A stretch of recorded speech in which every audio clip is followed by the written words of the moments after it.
Olá, hoje vamos falar sobre a educação dos meninos espartanos.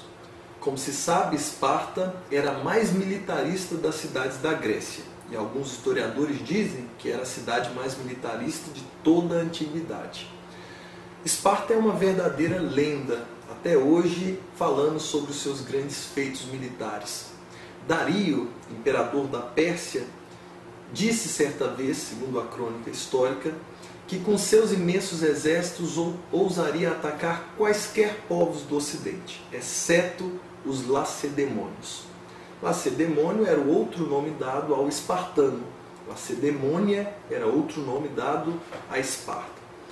A cidade de Esparta se notabilizou pela educação que dava aos seus cidadãos. O cidadão espartano era formado para ser um guerreiro, um militar. Não havia maior honra para uma mulher do que dar à luz filhos homens capazes de servirem ao exército orgulhoso de Esparta. O menino espartano já nascia analisado militarmente. Quando acabava de nascer, era entregue aos sacerdotes que verificavam se ele tinha algum defeito congênito. Havendo qualquer defeito, a criança seria jogada de um penhasco pela própria mãe, que não chorava pelo filho, mas chorava pela má sorte de não poder dar um bom soldado para o exército espartano. Essa criança, logo em seguida, com alguns meses de idade, passava por um teste rigoroso de apneia, era mergulhada num barril com urina, vinho e água, para que lhes ardessem as mucosas e para ver quanto tempo ela aguentaria sem ar. As crianças sobreviventes passavam no teste. Aos 7 anos de idade, os meninos ainda viviam com suas mães.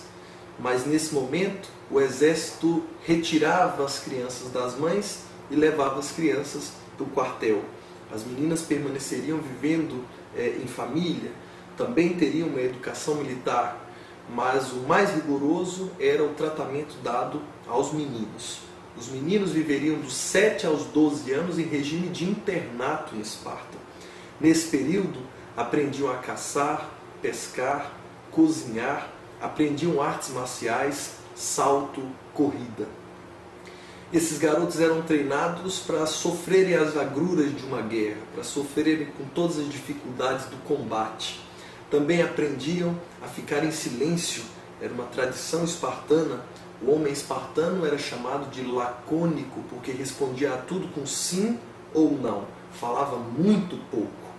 Diziam os espartanos que um homem nobre não devia se gastar em conversas vãs como se fosse uma mulher. Aos 12 anos terminava a primeira fase da educação do menino espartano.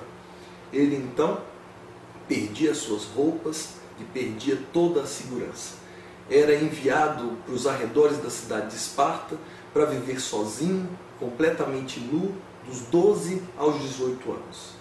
Nesse período de sua educação, deveria aprender a praticar os conhecimentos que tinha adquirido na fase anterior.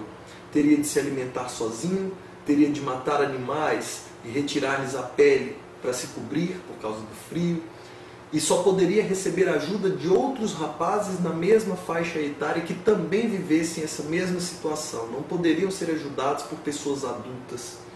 Aos 18 anos, o rapaz era recolhido de volta à cidade de Esparta. Começava a última fase de seu treinamento.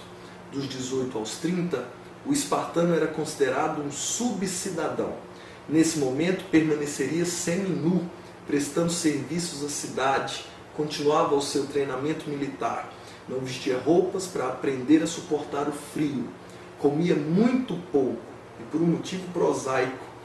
O exército dava pouca comida ao rapaz para que ele, faminto, fosse obrigado a roubar comida. O furto é muito importante durante uma guerra e era preciso que os rapazes aprendessem a furtar.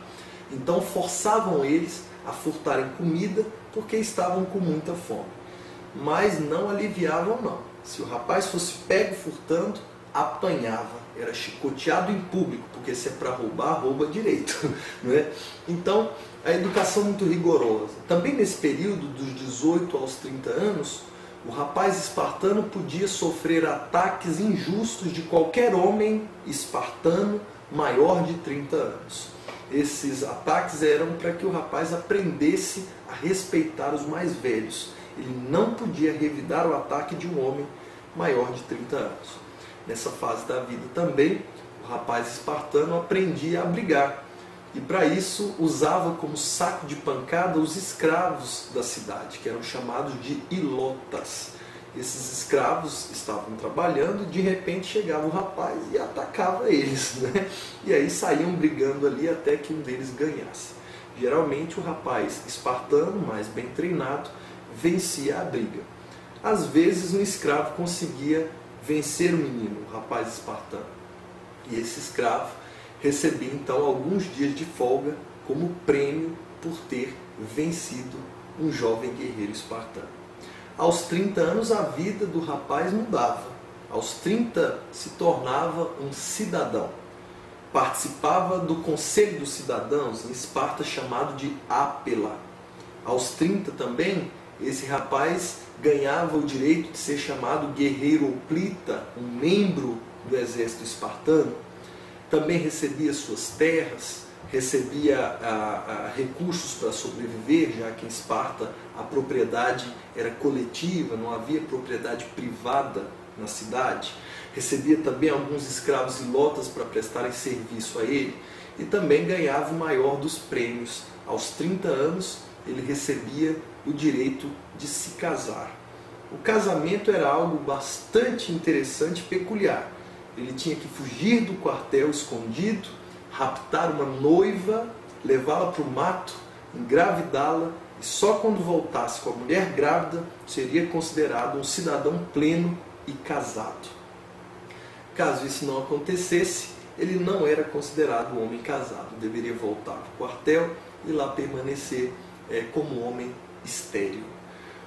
Ora, outro ponto bem interessante é que mesmo depois de casado, tendo seus escravos, terras, filhos, ele permanecia vivendo no quartel, ia para casa muito raramente. O homem espartano estava sempre em guarda, sempre pronto para o ataque, sempre pronto para defender a polis espartana. Por isso, era costume em Esparta que os seus cidadãos vivessem enquartelados dos 30 aos 60 anos. Poucos chegavam aos 60 anos com tantas guerras, tantos combates, mas os que chegavam tinham uma grande recompensa. Eram considerados gerontes, anciãos bastante respeitados, poderiam concorrer a um assento no Senado espartano, que era chamado de Gerúsia, e tinha 28 cadeiras, e a partir daí podiam falar o que quisessem, podiam repreender os reis da cidade, podiam dar conselhos para os governantes e etc. Aí sim, homens de respeito, porque conseguiram chegar aos 60 anos depois de um treinamento tão rigoroso como o treinamento espartano.